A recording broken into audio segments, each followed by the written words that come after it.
معزز ناظرین اکرام، السلام علیکم ورحمۃ اللہ تعالی وبرکاتہ۔ حضرات محترم، محرم الحرام کے موقع پر،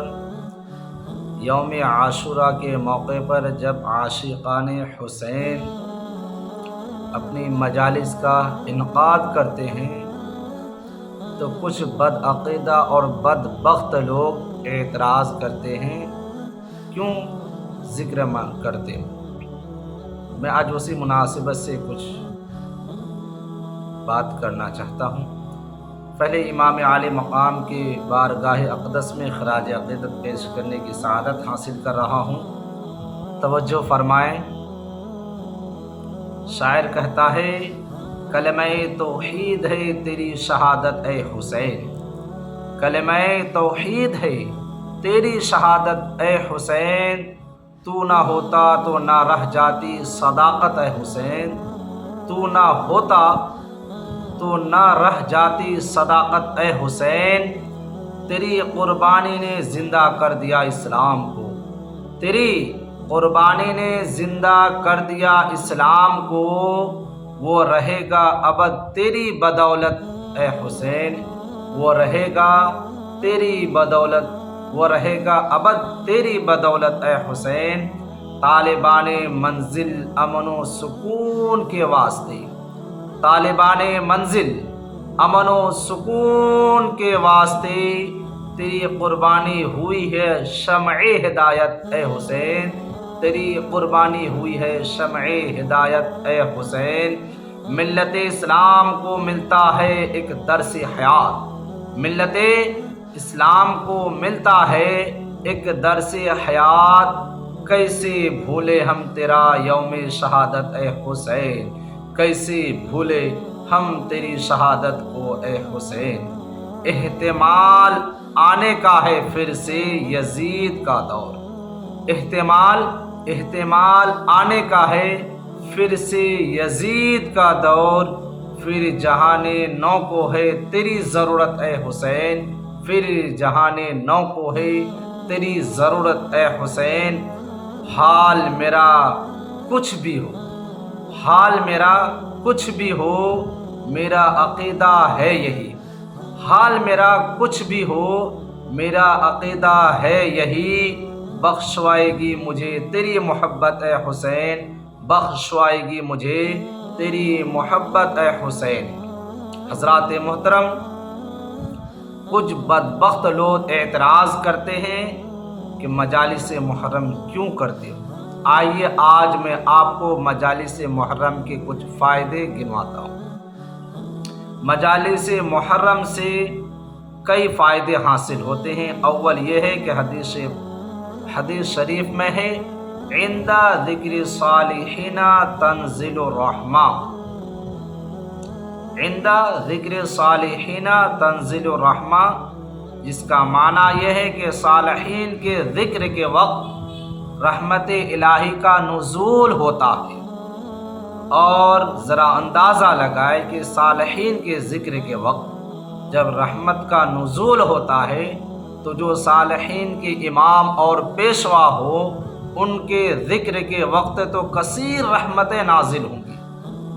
جب صالحین کے ذکر کے وقت اللہ کی رحمت نازل ہوتی ہے تو صالحین کا جو امام ہے، پیشوا ہے، ان کے ذکر کے وقت کثیر رحمتیں نازل ہوگی، جن سے ان مجلس میں شرکت کرنے والے خاص طور پر فیض یاب ہوں گے۔ اور دوسرا فائدہ یہ ہے کہ ان کے ذکر سے،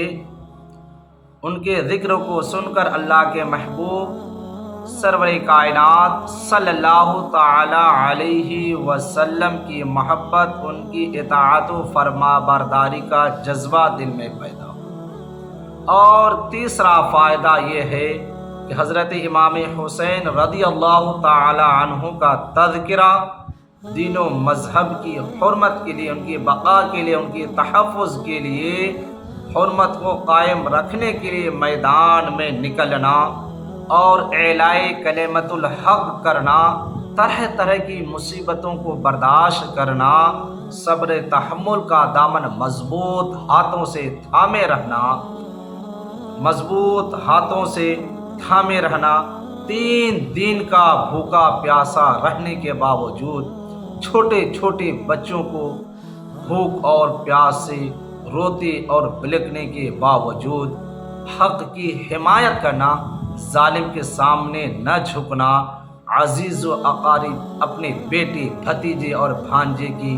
لاشوں کو خاک و خون میں تڑپتی ہوئی دیکھنے کے باوجود اپنی زبان پر حرف شکایت نہ لانا کہ اے رب العالمین، میں تیرے محبوب صاحب الاولاق صلی اللہ تعالی علیہ وسلم کی دین کی تطہیر کے لیے، ان کی بقا کے لیے، ان کی تحفظ کے لیے میں میدان میں آیا ہوں، اور تو مجھے فتح یابی نہیں دے رہا ہے۔ کبھی امام عالی مقام کے لب پر اس طرح کی شکایت کا نہ آنا، اور ہر حال میں راضی بالہی رہنا، یعنی رب العالمین تو جس حال میں راضی رکھے میں اس حال میں راضی ہوں مولا، تو حسین کو استقامت عطا فرما۔ یعنی امام عالی مقام کے ان بیانوں کو سننے سے دل میں امام عالی مقام کی عظمت و محبت پیدا ہوتی ہے، اور دین و مذہب کی عزت و حرمت کو باقی رکھنے کے لیے جان و مال کی قربانی دینے کا دل میں ایک جذبہ پیدا ہوتا ہے۔ اور چوتھا فائدہ یہ ہے کہ دنیا کے لیے کوفیوں کا اپنی عاقبت کو برباد کرنا، اہل بیت رسالت کی توہین کرنا، ان کو ستانا، طرح طرح سے ایذا پہنچانا، اور پھر ان ظالموں کا طرح طرح کی آفت و مصیبتوں میں مبتلا ہونا، قتل حسین کے عوض 1,40,000 لوگوں کا مارا جانا، ان باتوں کے سننے سے عبرت نصیحت حاصل ہوتی ہے کہ اللہ والوں کی شان میں گستاخی بے ادبی کرنے سے بچے رہنے کی توفیق حاصل ہوتی ہے۔ اور 5واں فائدہ اور بڑی امپورٹنٹ بات یہ ہے کہ عشرہ محرم یعنی 10ویں محرم الحرام میں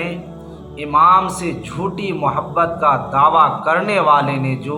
طرح طرح سے خرافات مچا رکھا ہے، طرح طرح کے ناجائز رسموں کو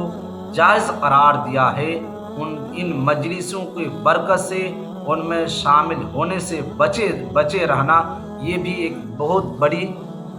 اور بہت بڑا فائدہ ہے۔ اس لیے ہم امام عالی مقام کے محفل کا انعقاد کرتے ہیں۔ دعا ہے کہ خداوند تعالی